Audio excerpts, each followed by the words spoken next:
నేను చిన్న క్వశ్చన్ అడుగుతాను, మీ ద్వారా ప్రజలందరినీ కూడా ఆలోచన చేయమని చెప్పి సింపుల్ క్వశ్చన్ అడుగుతాను. అసలు గవర్నమెంట్ స్కూల్ ఎందుకు నడుపుతుంది చెప్పండి?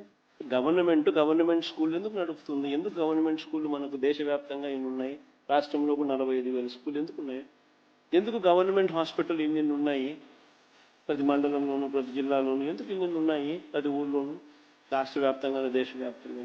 బస్సు కూడా, ఆర్టీసీ బస్సులు కూడా ఎందుకు గవర్నమెంటే నడుపుతుందో చెప్పండి. ఆలోచన ఎప్పుడైనా చేసినారా?